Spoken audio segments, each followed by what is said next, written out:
നമ്മൾ ഏവരും കാത്തിരുന്ന assistant programmer in Kerala state planning ബോർഡിന്റെ വിജ്ഞാപനം വന്നിരിക്കുകയാണ്. നമുക്ക് അതിന്റെ വിശദ വിവരങ്ങൾ ഒന്ന് പരിശോധിച്ചാലോ? അപ്പൊ നമ്മൾ നോക്കുവാണെങ്കിൽ കാറ്റഗറി നമ്പർ ശ്രദ്ധിക്കുക, 442/2025 നമ്മുടെ പേയ്മെന്റ് പേര് കേരള സ്റ്റേറ്റ് പ്ലാനിംഗ് ബോർഡ് എന്നാണ്. നമ്മുടെ പോസ്റ്റിന്റെ പേര് അസിസ്റ്റന്റ് പ്രോഗ്രാമർ എന്നാണ്. അപ്പൊ സ്കെയിൽ ഓഫ് പേ നോക്കിക്കഴിഞ്ഞാൽ വളരെ അട്രാക്റ്റീവ് ആയിട്ടുള്ള സ്കെയിൽ ഓഫ് പേ ആണ്. 56,500 തൊട്ട് 1,11,100 വരെയാണ് scale of pay. Direct recruitment ആണ്. ഏജ് ലിമിറ്റ് നിങ്ങൾ നോക്കുക, 22 തൊട്ട് 40 വയസ്സ് വരെയാണ്. കൂടാതെ category wise age relaxation applicable ആണ്. OBC-ക്ക് 3 വർഷം ഏജ് റിലാക്സേഷൻ ആപ്ലിക്കബിൾ ആണ്. SC/ST-ക്ക് 5 വർഷം ഏജ് റിലാക്സേഷൻ ആപ്ലിക്കബിൾ ആണ്. അത് നിങ്ങൾ കൃത്യമായിട്ട് മനസ്സിലാക്കുക.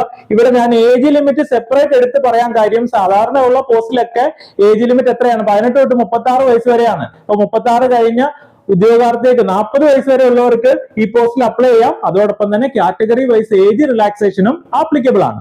അത് നിങ്ങൾ കൃത്യമായിട്ട് മനസ്സിലാക്കുക.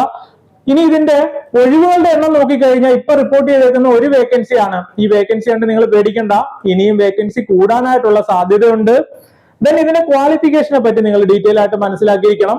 ഒന്നുകിൽ ബിടെക് കമ്പ്യൂട്ടർ സയൻസ്, അല്ലെങ്കിൽ ബിടെക് ഇൻഫർമേഷൻ ടെക്നോളജി, അല്ലെങ്കിൽ MSc കമ്പ്യൂട്ടർ സയൻസ്, അല്ലെങ്കിൽ MCA യോഗ്യത ഉള്ളവർക്ക് ഈ പോസ്റ്റിന് അപ്ലൈ ചെയ്യാൻ പറ്റും. അപ്ലൈ ചെയ്യാനായിട്ടുള്ള അവസാന തീയതി 31/12/2025 ആണ്. അപ്പൊ ലാസ്റ്റ് ഡേറ്റ് വരെ നോക്കിയിരിക്കാതെ എത്രയും പെട്ടെന്ന് അപ്ലൈ ചെയ്യുക.